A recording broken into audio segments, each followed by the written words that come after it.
Hi, all of you divine souls. Welcome to Bhaktifest.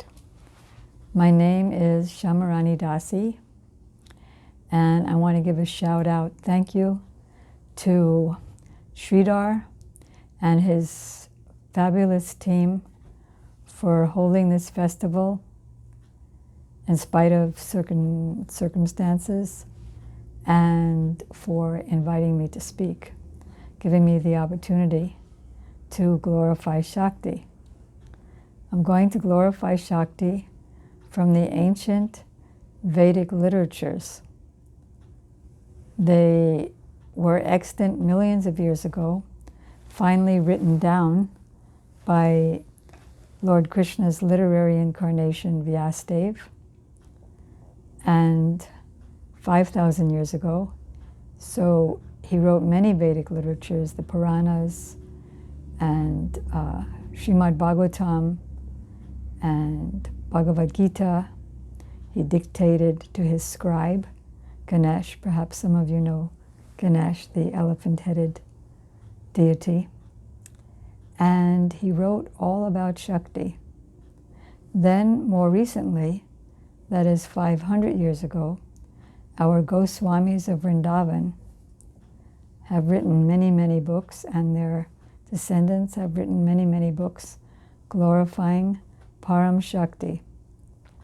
Just as there's Parama Tattva, or the Supreme Truth, Advaya Parama Tattva, the one without a second absolute truth, Sri Krishna.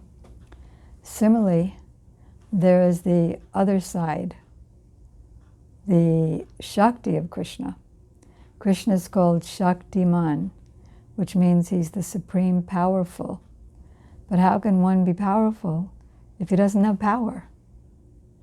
We all operate on our power, on our energy. If we have less energy, then we're sluggish. If we have absolutely no energy, then we die. So, energy, the energy of the absolute truth, is very significant for him to be the absolute truth, the cause of all causes, and all that is. So that Shakti, the original and most complete name of Lord Krishna's Achintya Swarup Shakti, or his inconceivable internal power, by whose arrangement Krishna's form is manifested, his abodes, innumerable abodes, spiritual abodes are manifested, his innumerable incarnations like Nrsimha, Varaha, Narayan, Ram, his expansions in Dwarka and Mathura, where he had 16,000 queens, all of this, plus his creation of the material world by his expansion called Mahavishnu. As you can see, he's breathing in and out, guess what? Innumerable universes from the pores of his body. So how is he able to do this? By his power, by his energy. And the most complete intrinsic form of that energy is Srimati Radhika. As you all know the mantra, Hare Krishna. Hare Krishna mantra is the grand finale kirtan that all the performers, the artists at Bhaktifest sing one after another after another. Very, very beautiful closing of Bhaktifest and Shaktifest every year. So, Srimati Radhika, Radha, Hare Krishna, she expands to match Krishna's expansions. That is, when Krishna expands as Lord Narayan, she expands to facilitate his activities, his being the Lord of all spiritual planets, Vaikuntha planets. She expands as four-handed Lakshmi. Four-handed? No, she has two hands. There are many Indian pictures with her with four hands, But really, according to our spiritual teacher, Srila Prabhupada Bhaktivedanta Swami Maharaj, who's very famous, particularly in the Western world, for translating and making commentaries of all the Vedic literatures into English and distributing over 500 million copies in 70 languages. So when we were painting Lakshmi, we asked, because as you may know, I'm one of the artists of his books. I do many paintings for his books and also for my Shiksha Guru Srila Bhaktivedanta Narayan Goswami Maharaj's books. So I asked Srila Prabhupada, what does Lakshmi hold in her four hands? Because I saw so many Indian pictures. So he said, I don't know what she has in her four hands because I know that she has only two hands. So we painted her like that.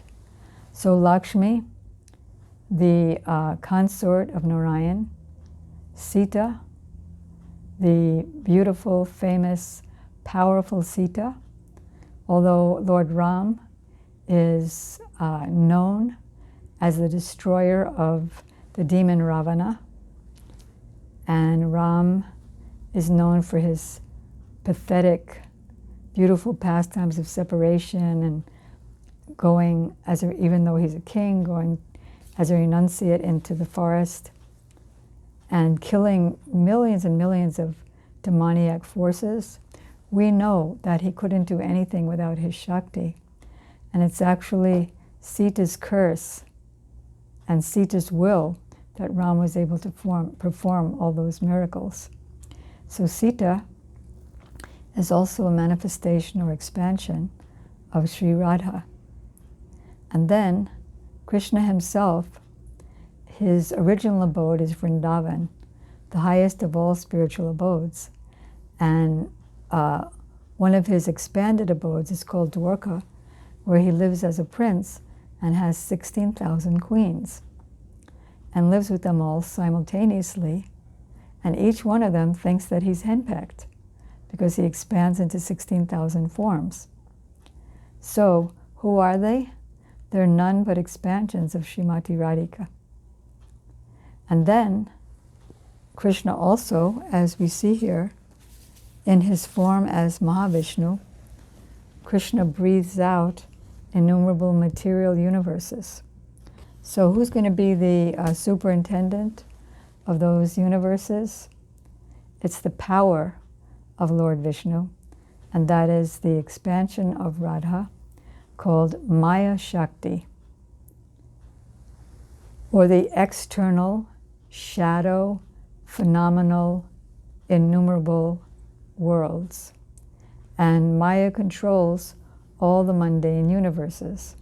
Another of her names is Durga. You see 10-armed Durga riding on a lion, killing the demons, manifesting creation, responsible for health and wealth,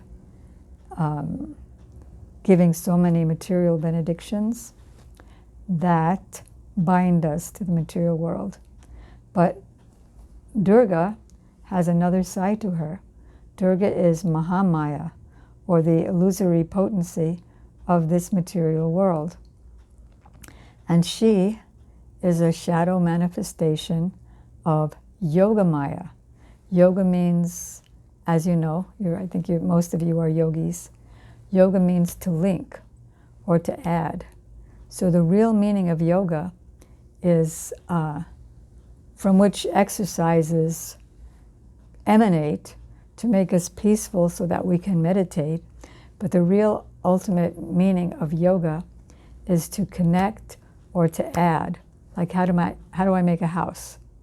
I take two bricks, and I connect them by cement. So that's the yoga of the bricks by the medium of the cement. Similarly, yoga means to link with the Supreme Truth, Sri Krishna.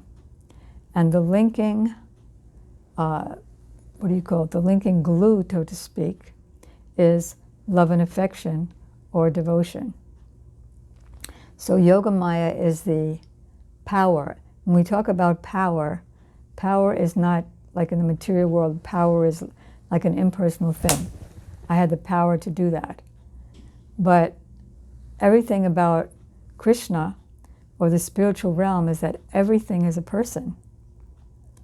So Krishna's yoga maya power of connecting the jivas or the living beings with God, the cause of all causes and all that is called bhakti yoga. Yoga maya is in charge of connecting the living entities with Krishna by the process of bhakti. So these are all Srimati Radhika's expansions. Now, you could say also, you can see from different angles, that she has three aspects. There's the spiritual aspect, the spiritual sky of innumerable planets and unlimited beings who are enjoying with him in eternity, bliss, and knowledge, where every moment is a brand new experience. Like here in this material world, every new experience turns old. Old and stale, old and sad, old and finished. But in the spiritual, like newspapers, but in the spiritual world, everything is a newer experience than the previous moment. It's called Nitya Navana Bhayamana in Sanskrit, or always new, new, new, ever fresh. So that's one of Radhika's aspects. Here she is, facilitating Krishna's pastimes here in Vrindavan. Here's another picture of Radhika in a transcendentally blissful but looking sad pastime to increase Krishna's love. Here's Radhika. Here she is again, and here she is again. You can see she's always in a superior position in all these pictures, and that's because the highest feature of Krishna or God is worship of his beloved spiritual power, Radhika, who also happens to be his greatest servant. He serves his servant. That's his greatest happiness. So, back to our three aspects. There's the spiritual world called Chit Shakti, that emanates from her. Then there's the marginal potency, that's us, all of us. Not only us humans, not only us yogis and yoginis, but every species of life, including bacteria, trees, animals, frogs, insects, aquatics, all souls who have taken by their karma various bodies. The souls, we souls, are called marginal potency. That means we're also aspect of Radha, and that means that we have the opportunity to choose spirit or to choose dead matter. And those of us who've chosen dead matter are transmigrating through this material world. I hope that's not too complicated for you all. I think you're all intelligent and you can pick it up easily. Besides, you've all read spiritual literatures before. So then, she also expands as an aspect of her as Maya Shakti, or all these material universes, which we, the marginal energy, when we look the wrong way, are covered by her and thrown by her, Maya, into different species and different destined sufferings and so-called enjoyments. So now how do I connect? How do I do that yoga that connects me with Sri Radha, who is more dear to Krishna than his very life? Just like Sita is more dear to Ram than his very life. He's her very power, her energy, his power, his energy, his potency. So, how do we make that connection with her? This is actually according to the ancient Vedic literatures and the Goswami of Vrindavan, their literatures of 500 years ago, and their descendants' literatures. This is really the highest goal of life. She's very pleased when her Lord of her life, Sri Krishna, is glorified. How much more time is there? I should have asked at the beginning. How are we doing? 14 more minutes? Okay, great. Super. So she's very happy when we chant the glories of Krishna, like the Hare Krishna mantra, Govinda Jaya Jaya, Gopala Jaya Jaya, Radharamana Hare Govinda Jaya Jaya. And so many other beautiful bhajans that you find yourself singing in Bhaktifest and Shaktifest. Just like there are many bhajans to Sita and Ram. Sita Ram Jaya Sita Ram, Sita Ram Jaya Sita Ram, Raghupati Raghava Raja Ram, Patita Pavana Sita Ram. So Srimati Radhika, in fact, all of Ram's pastimes are because even atheists, I was once visiting an atheist when I was in India many years ago, just some big businessman, and he was watching a Ram film, Ramayan, and he was garlanding the TV set because anybody and everybody cries. And that brings us to higher levels of spirit so that we can also gradually enter into Krishna's Leela, which is a little harder to comprehend. So she's very happy when we chant all these mantras. And we have so many senses. We have these eyes, ears, nose, skin for touch. What else do we have? We have a mind.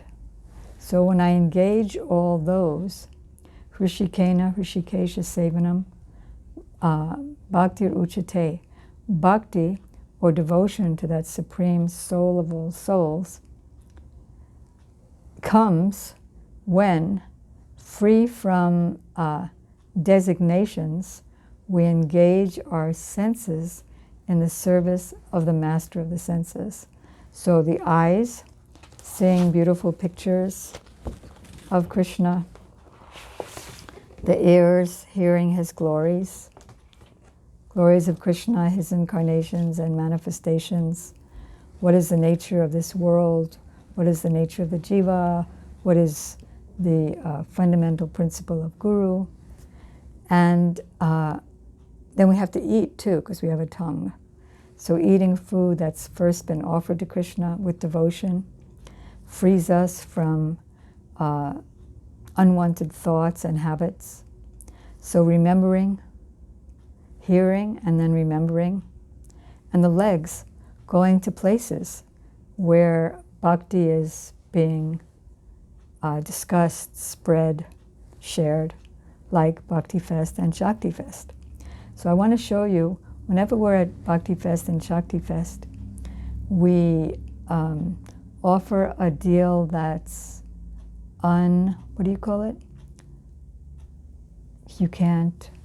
It's a deal that you can't beat, you can't say no to, unbelievable, and I can't even believe that I'm saying it. But we have these books. First of all, I'm going to do a megalomaniac kind of thing and say, this is my memoir with our Srila Prabhupada and Gurudev, how a brand new person comes to Bhakti Yoga. It has many of my, the colored paintings that I did for Srila Prabhupada's Bhakti mission. It's not actually his mission, it's Krishna's mission, and I know even Sridhar, the charge of Bhaktifest and Shaktifest, sometimes listens to Prabhupada's japa. It has lots of letters and lots of, like 1,000 photos in it, of the paintings, of the letters, of his visits, and it even has Sridhar's, what do you call these things? when they quote at the back of the book, review. Here he writes, to comprehend seva, selfless service, it is essential to listen to and absorb the spiritual discourses of the masters and true sevaks. Shamarani's entire life's work reflects the deep wisdom she has received. So, and also we have coloring books of Krishna's pastimes, 3 in all, and so many lecture books and translations from the Hindi and Bengali and Sanskrit by our Shiksha Guru, not by, but translated by, commented by, lectured by.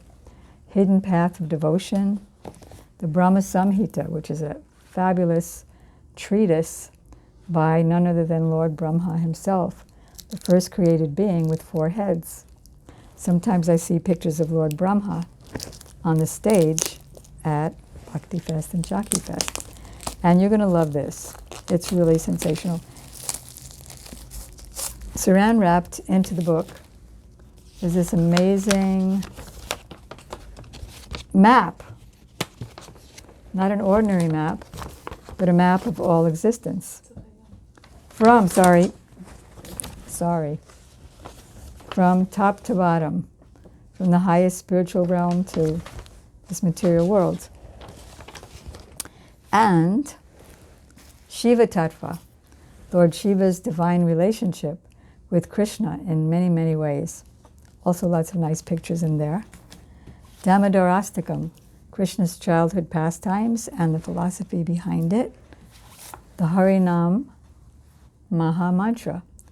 Why chant? What does it do for us? What's the significance? What's the power? What is the meaning? What is the meaning even of each word? How in this age of Kali, the age of quarrel and hypocrisy, the only means to God realization and self-realization is the chanting of the Harinam Maha Mantra. Prem Pradeep, taking us through all the yoga systems, throughout the yoga ladder, from breathing, Raja Yoga, all the way to the top. Bhajan Rahasya, the secrets, speaks for itself, the title, if you could understand Sanskrit. The secrets of bhajan, how to do bhajan in the most deep way. And then many pastimes of Radha and Krishna, very sublime. One is Chamatkar Chandrika, one is Prem Samput, where Radhika reveals all the jewels and treasures that are in the box or locket of her heart. Very amazing, because we are all being marginal shakti, a manifestation of or aspect of her, a very tiny aspect. We are also part and parcel of that love. And to experience that love gives us an unlimited ocean of ever-fresh, unfathomable knowledge and bliss and life, eternal life. So these are just some of the books, some of the posters. So just like we do in Shaktifest and Bhaktifest, we do for you all online, at any number of books and any number of posters for any donation at all. Like you could get 100 books for any donation, 100 posters, because after all, so many holidays are coming up, aren't they? All throughout the year, we give so many gifts for Christmas, Diwali, Bar Mitzvah, Hanukkah, weddings, what else? Housewarmings, birthdays, baby showers. So these make fabulous gifts. So, is it time now? I'm going to end there. Thank you very much. And all glories to you, all divine souls. And how do you get the books? I didn't even tell, because I'm a very forgetful, insignificant soul. How do you get the books? You either go on the Facebook page of Vasanti Dasi, that's her Facebook name, vasantidasi@gmail.com, or for my memoir, you can go to the website called theartofspirituallife.com. And for the posters, our website is temporarily under construction, reconstruction. So again, you can write to Vasanti for that. That's vasantidasi@gmail.com. Vasanti Dasi Facebook. Any other way? Vasanti Dasi, Instagram. And what? Instagram. Vasanti Dasi at Instagram. Or Shamran. Or me, but she'll read it. So, thank you very much, and I look forward to see you again. Look forward to meet you, and all glories to Sri Guru, Sri Gauranga, Sri Radha and Krishna. Gaur Premanandi, Hari Hari Bol.